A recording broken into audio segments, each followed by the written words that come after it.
Kia ora, welcome to the New Zealand Sim Nurse NZ podcast. My name is Erin. And I'm Alison. And I'm Marie. We are the three nurse educators from the Douglas Starship Simulation Programme based in Auckland, New Zealand. We're all passionate about our work, and so we'd like to welcome you to join us as we have a range of conversations about all things sim. Tēnā koutou, tēnā tātou katoa. Kei ngā maunga whakahi, kei ngā wai tukukiri, kei ngā mā tawaka o te motu, ka nui te mihi ki a koutou. To those who connect to the mountains, the rivers and oceans across the land, hello and welcome to you all. Welcome everyone. I am so excited that we are here today. We've got a real treat for you coming up today. We've got a bit of G+T time, or gin and tonic time, as we like to fondly refer to in the office. Two very special wahine toa with us today. Mm-hmm. Original simmers of our program, OGs if you like, started up what is our program today. They're our mentors, they're our bosses, incredibly well respected in our organisation, nationally, internationally, incredibly supportive humans, really sharing, really giving, and we are so lucky and incredibly grateful to have learnt from them, learnt from the best, for sure. Amen. So, we've got Gabrielle, Nuthall and Trish Wood with us today. So I'm just going to do a little bit of an intro background of what we're going to talk about today, and then I'll let them introduce themselves. So first of all, we're going to talk about what of our program, what the foundations and the pillars are of the Douglas Starship Simulation Programme, and our principles. What's our history? How did we get to where we are today? Our how we go about what we do, what is it that we do, and our why. What's our big why? What's our Simpact? So without further ado, I'd like to pass over to Gabrielle and Trish to give a little intro of themselves. Thanks, Erin. It's lovely to be here today. We feel honoured to be part of your podcast. And I just want to correct you just before I do my introductions, is that we don't see ourselves as your boss. We see ourselves as your colleagues. Yeah. And friends. And friends. Yeah. Yeah. A family.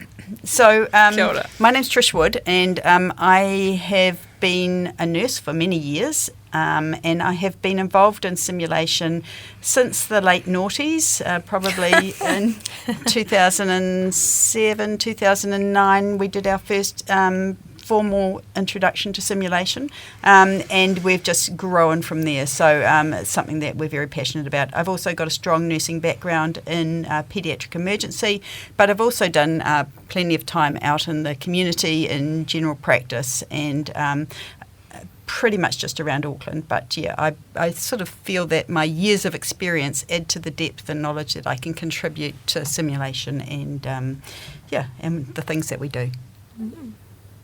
Yeah. And my background is in paediatric intensive care, and I was lucky enough to do the first faculty development course, as we called it back then, with Trish in 2009, and absolutely loved it. It was life-changing for me, and have been involved in simulation since then. And over the last few days I've been lucky enough to have a funded 1 day a week with the simulation program, and it's one of the best parts of my week, and I love it, and am really passionate about it. Yeah, so that's me. But definitely part of the team. Don't see myself as a boss. Like, we all work together and friends and colleagues. It's definitely a team with a very flattened hierarchy, that's for sure.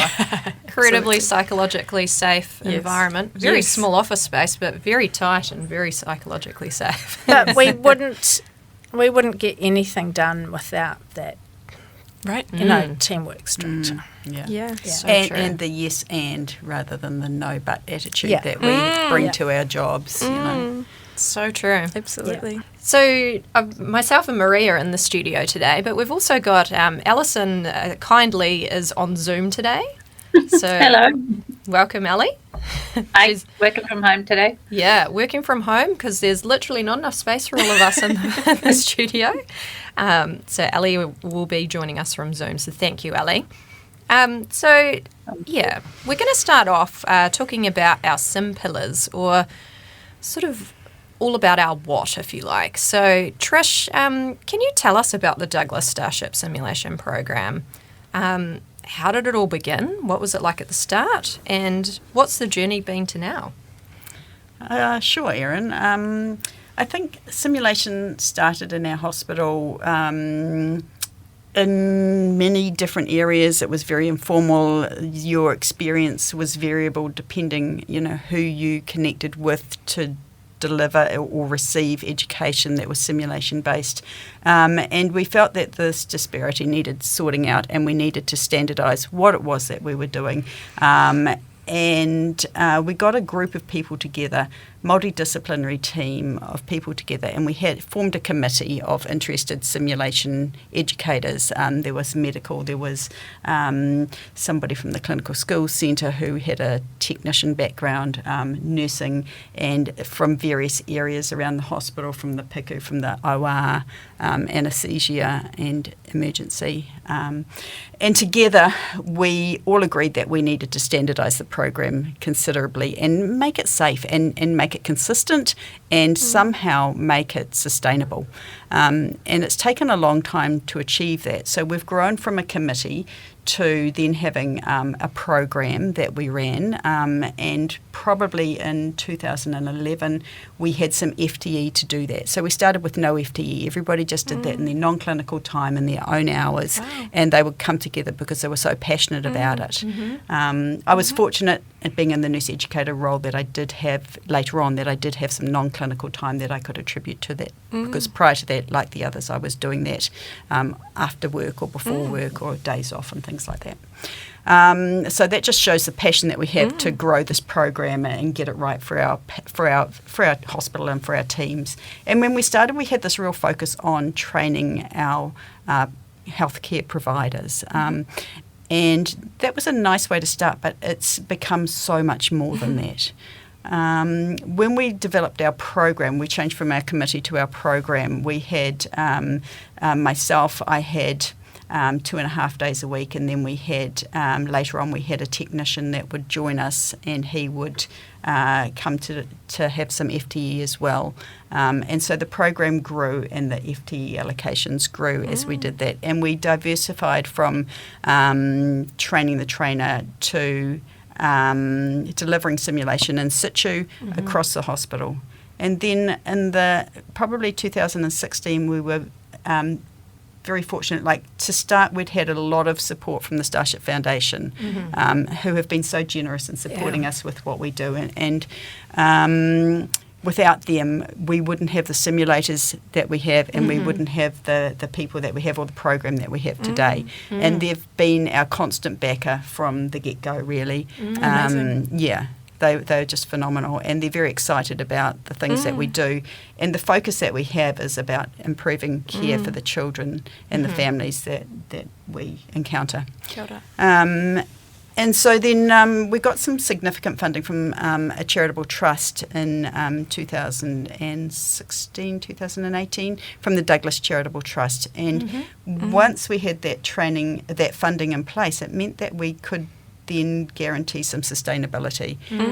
We had a bigger remit to do once we had encountered, we had responsibility that went with it. So in combination with the Starship Foundation and with the Douglas Charitable Trust, we were able to have such a bigger impact and a bigger reach, and the program has just blossomed and extended and expanded with that funding. Really tough to get that funding, but it means that with that funding, we've gone from train the trainer courses, of which we've got a range of about 5 or 6 train-the-trainer programs, right through to looking at some sim test of new environments, and healthcare is changing all the time, so it's important that we can test them out before we put patients into those areas.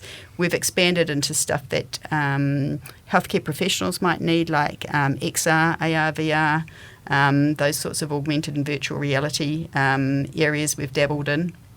Haven't really got a lot of traction in that, and that's a growth area, I think, but we're in there, so as it expands, we'll get there. We've been involved in some really lovely discharge sim programs. We've got a lot of children that have been in our hospital for a long time, and actually by the time they leave the hospital, they're still on a ventilator, and the parents have to look after those ventilated children, and that's really tricky for a family, and we never want a family's first night at home with their child to be the first time that they've been in charge of this complex machinery that's supporting their child's life. So it's been really important to transition the care that the experts in our paediatric intensive care units have done, and allowing the parents to experience that in a less clinical environment before they go home to manage that child independently. So it's that helping with that transition of care from a hospitalised to a non-hospitalised setting. Massive. Yeah, we're involved in a bit of simulation-based research, and that's been a lot of research activity over the years. You know, we started with our how effective is our CPR and our CPR training around the hospital, and we've extended now into the use of virtual reality for children. And one of our, you might have listened to King's podcast, and he's even been involved in a 3D printed airway adjunct abuji that he printed and designed to meet the need using his simulation research from that. We have quite an extensive outreach program. We support clinicians that come to us, healthcare professionals from around the region, with train-the-trainer training to get their groups and to build their programs, but and also to refresh their skill and expertise. So we've invested in them as well. So we go out regionally around the country on visits that we're funded to do now, and we can help people with their simulation programs. Can you tell us a little bit about the FTE structure of our program and the kind of justifications that you have around that? Yeah, so that's really interesting too. I had a conversation with a colleague last week about that, and he said, why have you got lots of people doing smaller hours per week rather than one person doing full time? And it was nice to reflect on that, because by doing that, it's given us a lot of depth and breadth. It means that we and can... flexibility. And flexibility, yeah. So we can gather everybody together for a particular thing that needs more than one person. And if we just had one person in that role, it wouldn't work. But because we've got 3 people with split FTE, it means that we can gather when we need to and bolster our numbers, and when there's not much else happening, it's work that an individual can get on with, but there's a lot of actual physical delivery work that we have to do that's better with a team-based approach. So split FTE works really well. And it's more ideas and different thoughts and different ways of doing it, and everyone bounces off each other. Yeah. Different backgrounds as well, I think, as well as really Absolutely. beneficial. Really powerful. And Yeah. And it's given it's given us great inroads into many different areas and opened doors for us as well, And we've got doors open in the PICU, in the ED, in the NICU, and our friends that we have trained as train-the-trainers open other doors to us in many other areas within our hospital and outside our hospital as well. Absolutely. And the power of that collective brain is valuable. and the whānau keeps growing. Yeah, and I would say that's not just across medical, because we've got that same approach across medical, haven't we? Like, split FTE as well. Yes. And I think the split All the way FTE around. also shows its value in the fact that of the group of people that we have, they're all sitting as individuals on different committees, and they're a voice for simulation on those different committees as well. So we have become embedded in the very core structure of our healthcare system, and it's hard to tease it out, and it means that we've got a voice in all these key areas. So I think that's been invaluable and a real bonus in splitting the FTE, the hours that we work as a team. They don't realise we're infiltrating the hospital. That's like the fun. That's like the fun. We can't talk about it. Don't tell them how much fun we have. Yeah. Cool. So you talked a little bit about the SIM pillars earlier, Trish and Gabrielle. What's important about those into making a safe program? Because we've talked a lot about psychological safety in previous episodes, and I know that we all feel really passionately about it. So can you tell us a little bit more about how the pillars are important and contribute to that? So I would say being able to do safe simulation is something that all of us are incredibly passionate about. And before I talk about how we do it, if we look back historically to when we first started, we definitely didn't do as good a job as we did now, because we didn't know as much. We were just starting, and we, the experts that had come and taught us were, back in Boston. And there weren't as many of us. So, and we just had to start. Right, absolutely. And we were passionate about it. Yeah. And the way we all learn is by making mistakes. Yeah, absolutely. So... and doing it, getting amongst it. Yep. Yeah. So for anyone listening that hasn't started on the journey, we are going to make mistakes along the way, or we are going to, have little hiccups. And I guess it's just about recognising those and being transparent about them and apologising to people and, keeping on going. But I think we probably have now learnt things that in retrospect we could have done, maybe. So for me, for us, for all of us, the things that help with that are having a common language. Yeah. So I think back in the first episode you talked about the simulation zones. Yeah. Yep. Massive. And the zones have a debriefing methodology that's linked to them. So if you have that, then that's safe for everyone because they know how they're going to be debriefed. Yes. And so that's really important. Having that structured program with that common language and training, having people who are doing simulation and debriefing being trained, not just being thrown in there, I think is really important. Yeah. Especially the people that are doing the debriefing. Yes. Having senior leadership buy-in is incredibly important, and you really need to have that before you start. Yeah. Having MDT involvement and training together is important. Having a program that's inclusive, that's culturally safe, and recognising that we all have inherent biases. Yeah, so we just have to think about that. For example, we think about, we want to have as one of our goals working out how we would cope with, a doctor or a nurse who is difficult to manage communication-wise, and we say, we'll choose a difficult surgeon or a difficult intensive care doctor or something. And we're already introducing bias by doing that. And I think possibly a little bit of stereotyping as well. Yeah, which exactly. Is hard to get away from, but in a thing.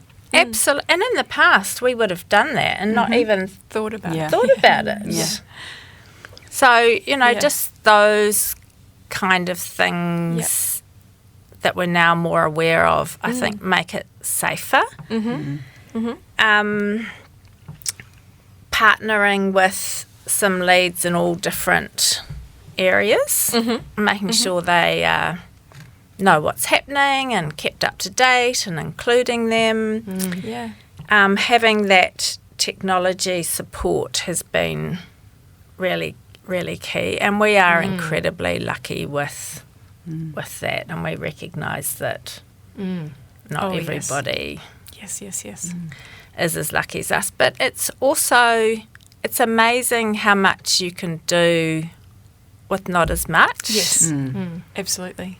Yeah. Which is one of the things we try and demonstrate. Yeah. Yes. How important it is to do a needs assessment of some kind. So whether that's something that's formal, as in like a survey monkey, or whether that's just at the beginning going around the room and asking people what they're hoping to get out of it, Right. or whether it's asking the nurse educators, what their plan is for the year in terms of what needs updating, and then being very aware to follow what the participants' needs are, not your. Yeah. It's funny you Agenda, mentioned that your round the agenda, room sort of in introduction, what are you trying to get out of this? Because prior to joining this team, I'd never actually thought about writing that stuff down to note it and to sort of cement it a little bit more in my brain, so that moving through that session, that was where I could focus the conversations or the learning. So just something as simple as that, and being really mindful and aware in that moment that it is a needs analysis of sorts. I think, exactly as you're saying, Marie, it's like last week, I think it really sort of came to a forefront. We ran a train the trainer session and kind of asked everybody what they wanted, what their expectations were right at the beginning of the course, and 3 days later kind of asking people what they actually achieved or what they felt they achieved. And it's so rewarding and so sort of satisfying as a program and as sort of educators within that program to sort of see that you are meeting people's needs. And I think as a program as a whole, we're very adaptable to people's needs. We do ask them what they want to get out of sessions that we've run. And I think that respect for what people want rather than what we want is very much at the forefront of what we do. Yeah. So, absolutely. Yeah. But I think that's a big change from when we started to now. Interesting, because it feels so natural to everything that we do now. So that's fascinating to hear that. But I think there's also really different ways of doing it. Like in the beginning, it was like this has to be a formal like survey monkey. Yeah. And like, which is still really like in valuable a as well. zone 3 debrief, it's like the reactions phase, like what people say is what they want to talk about. Yeah. So like there's so many different ways of doing it. It's just important that you think about it and that you are doing what the participants need and what's important to them. So a needs assessment doesn't have to be formal, but it needs to be something you think about in order to make what you're doing safe for the participants, and so they leave feeling like their needs have been met. Yeah. And then I guess it's also your reporting and feedback links are really important to making participants feel safe and that their needs have also been met. But also for the key stakeholders too, to recognise that we've done this very positive thing and what has happened. It's all de-identified stuff, but it's picking up some really interesting things for them to continue to support staff to commit some time to this. Absolutely. And I think, sorry, it's really hard to know when to That's okay. But I think, something that I've learned and something that I've kind of recognised over time is, I was why are they going over the course again? Surely they've gone over these slides, 1,000 times. But I think what I recognize now is the evaluation, of what you've done. And it's like you're always adapting, always changing, to what people have sort of said. And the evaluation of, courses and sessions, all those kind of things, it's literally just changing little things all the time to meet people's needs. It's really had a profound impact on how I look at what I deliver. So, kind of like looking at your example for that. So you're talking about, there's sort of 3 parts to this. So I guess after any course, we get feedback from the participants about what they liked, what they want changed. And almost every course we're like, we're not changing this again. And every course we do, we're like, no, they didn't like this bit, and we're changing it again. We can make this little tweak. Or because we're so passionate about doing a really good job. And is it just the Cobb learning cycle? Yeah. Yes. But then there's also the fact that when we find like knowledge gaps or systems problems, we tell the participants that we're going to sort this for them and feed it back. So we need to make sure that happens, or else we're being dishonest. Absolutely. Yeah. So there's that bit of it. And then we also have a responsibility to the leadership who have supported us to let them know what we're doing, how much we're doing, how it's going, so that they know it's happening and that people are valuing it. And it means it's also on their mind, so that when they come across other things that are going on the hospital, in the hospital, in the health system, they can be, oh, okay, this might be an area that this team could also help us with. Right. Yeah. So to me, there's 3 different parts Absolutely. of that. I feel like that's the perfect segue into the next sort of question that we had in terms of embedding safe simulation in our organisation. And I feel like we've touched on quite a few parts of that in this discussion already. But if you had to sort of pull out the important parts, how have we embedded safe simulation into the organisation as a whole? I would say 2 key things. One is having the zone structure. Yeah. And 2 is that people need to be trained to debrief. And then can I add a 3rd? Of course. Yes, because Why not? And like we've always offered these debrief refreshers. Yeah. And there hasn't been amazing uptake. But I think we've sort of worked out that maybe making them department specific or offering them to a group. Department specific to a group, or offering them like a just-in-time refresher before people do something might be a better way to do it. Because, it's been so busy and, COVID is a overused word. But since COVID, people have been so busy clinically. And as everyone knows, nurses are just so valuable and there aren't enough of them to look after patients, let alone train. But we can't let training slip and education slip, or else we'll have an even bigger problem. Absolutely. So just supporting people so that they feel confident doing it and so it can be delivered in a safe manner is really important. So offering them supporting them where they're at, not where we think they should be or where they even think they should be, but where they're actually at. Just in giving this moment. a wee top up before exactly. they go in to do it when they haven't had the opportunity to do much over the last little while. Like as a new debriefer, I found it invaluable sitting with you guys and just doing it just in time. Running through the structure of the debrief was incredibly helpful, and you felt really set up going into that. Yeah, it takes time. You've got to protect that time to have that impact, don't you? And people will sort of try and shortcut that bit, but that's the only reason that we're doing the simulated activity, so we can sit and discuss things that are important to us. Time to think, hey? Time to reflect.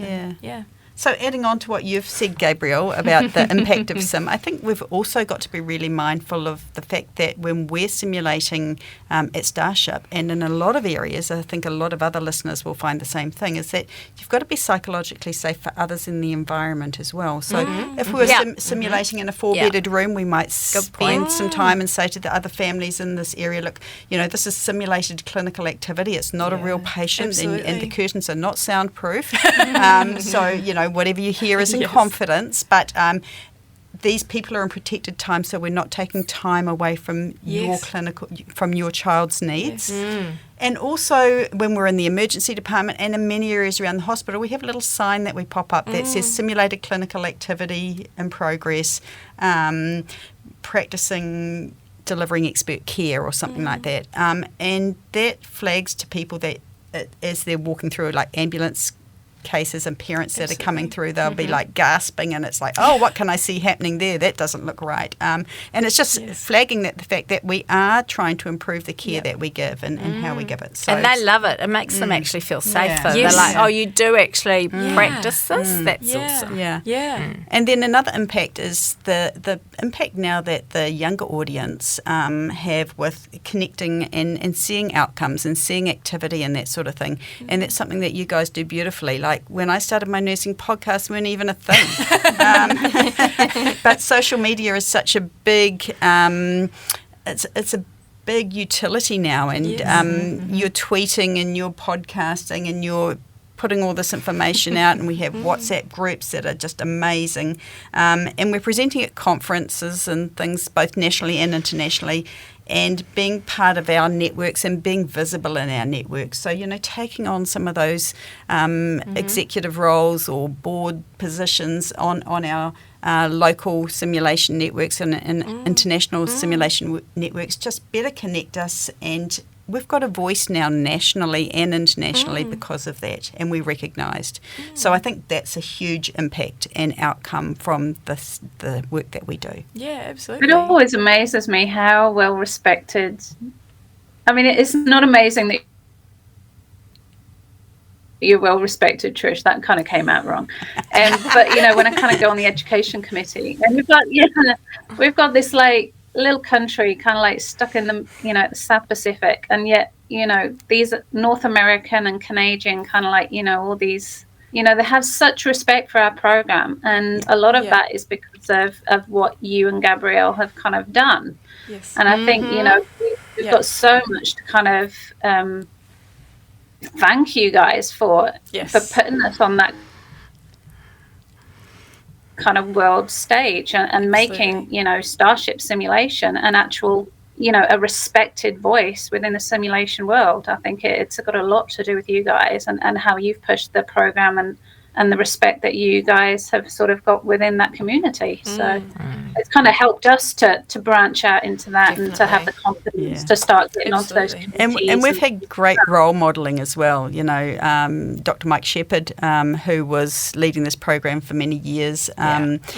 It was always great when he was around because you could stick him in front of a camera and he could talk to media and do all those wonderful things that we do under sufferance. And he was natural. He's amazing. So and Boston, a big shout out to both Mike and Joe. I mean, Joe was on the board of directors and IPSS, and Ken was a fellow.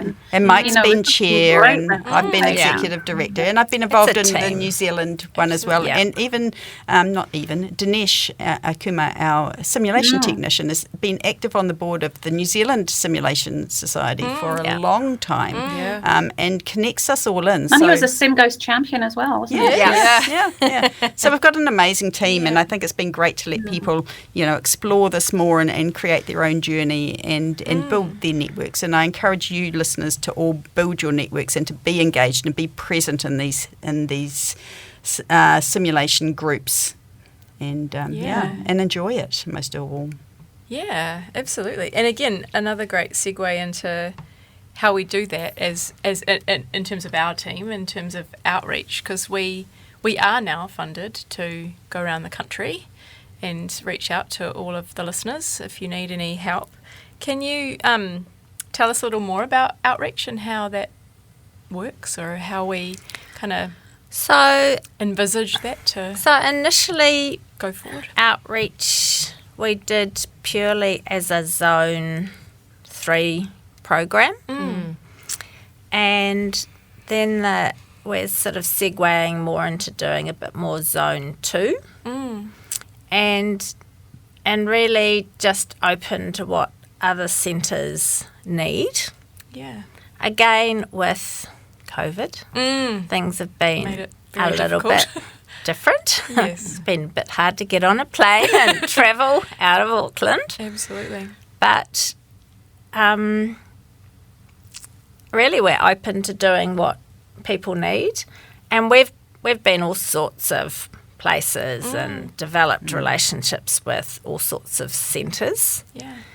And we're open to hearing from anyone and seeing what they need and seeing what we can work out. Yeah, what we really need is just an invitation and, Yeah. and some willingness. Yeah. There's a little Absolutely. bit of work associated Yeah. with it, but we support the people centres with that in involved. the local centres, yeah. But we love it. And And it's at no cost. So Yeah. the only cost to the hospital is the paying of staff's time.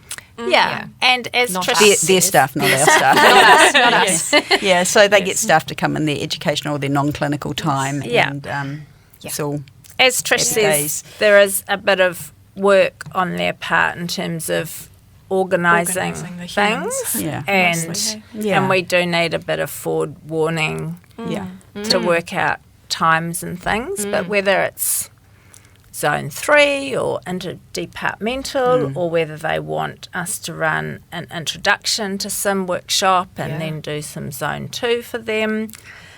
So there's a whole range of possibilities. But it's great having those relationships around the country. Definitely. And some places we've done more than one visit to. So, Nice. yeah. And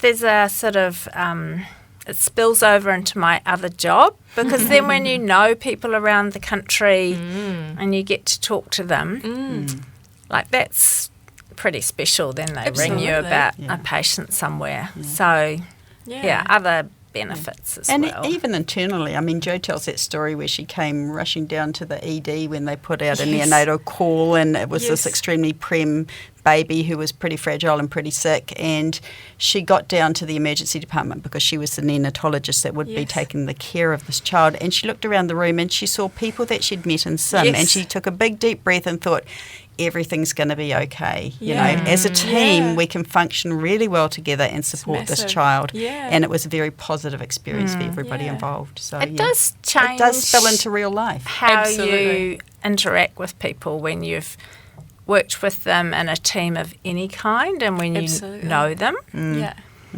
So, yeah, really And you've talked positive. about interdepartmental Nothing. SIM, which is massive. Sorry, Al. No, go on. Can you talk to us a little bit more about that? Sure. Again, that is something that is really exciting, and once you've done it, you think, wow, that was so useful and Yes. so beneficial. Absolutely. So NICU have done some, as you know, surgical ones, and in PICU. And ENT. And ENT. Yep. Yeah.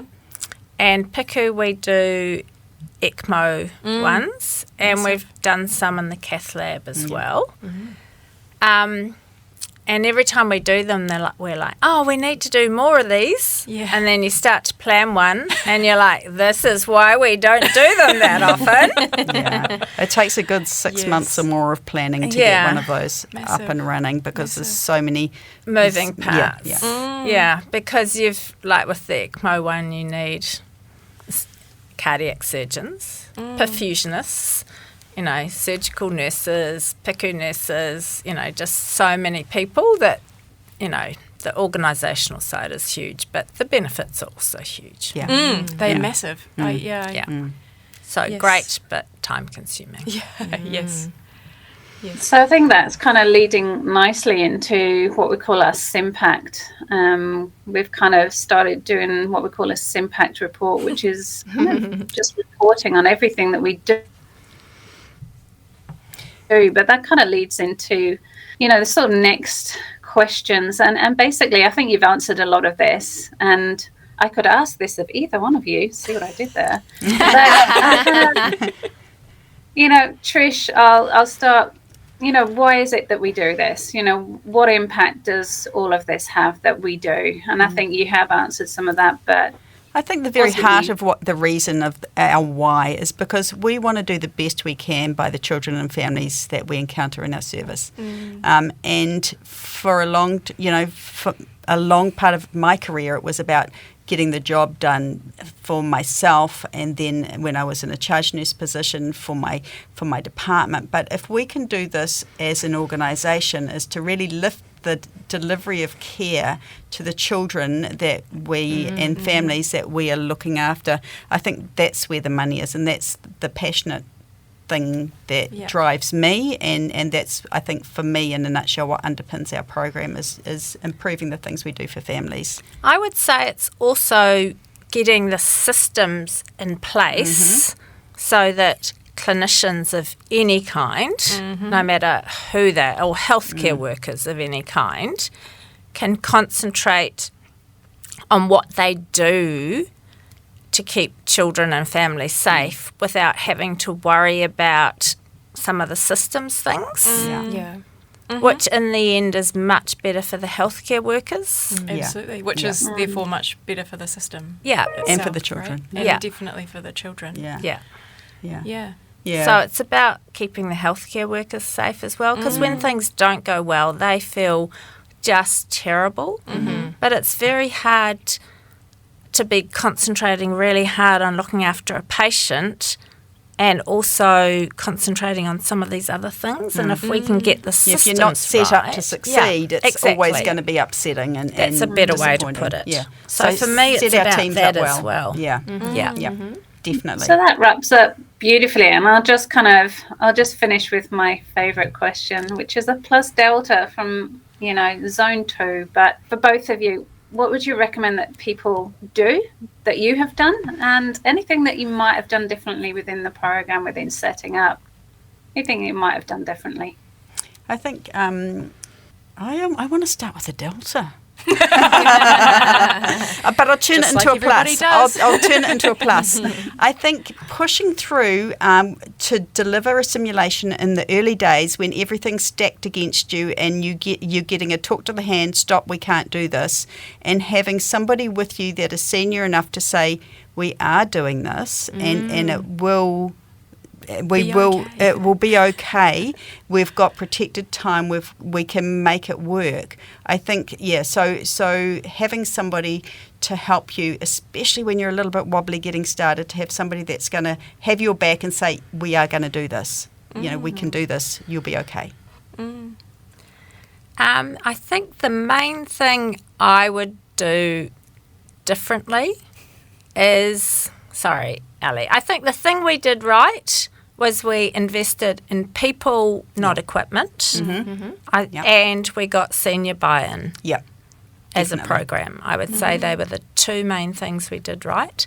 And the main thing I would do differently is I would focus more on what the participants, the learners needed, so that I fulfilled their needs, like that needs assessment thing I talked about. And I would listen more. Yeah. Nice. Listen more and say less. And we've got this thing, love your learner, and I think it's so, that embodies everything. If you love your learner and realise that they're here to learn and to give just as much as the next person, that we will have a much better attitude and approach to what it is that we do. Just remember we're facilitating a guided conversation. So just that learning when to interrupt and when not to interrupt, and interrupting the least you can. It's just like guiding the conversation. Yeah. But That's it. Nice. Well, better wrap this up, I guess. Yeah, that's it. Sorry, we're talkers. It's all been really valuable. Yeah, it's been lovely having a bit of gin and tonic in here. I know, right? Yeah. The old G&T. Thank you so much, ladies. I know your time is precious, and You're we welcome. really, really appreciate that you've come in here today. Just to sort of wrap it up, some take-homes, I guess. You've learned a lot more about our program, about DSSP, what we get up to, why it's important, how we go about it, all these kind of structures and pillars and foundations that we're built on, the nuts and bolts and the rats and mice of what we get up to on the daily, and our why. Why is this all important? Yeah, Absolutely. so yeah, thanks for listening, guys. Adios. Thanks. Thanks for listening to this episode of our podcast. It was made possible by the Starship Foundation and the Douglas Charitable Trust. And special thanks go out to all of our amazing guests, and especially our producer Carl Thompson from Blue and Ginge Creative. If you'd like to connect with us on Twitter or find out any information from any of the episodes on this podcast, just see the show notes. Our Twitter handle is @StarshipSimProg, and our email is starshipsim@adhb.govt.nz. We would love to hear from you.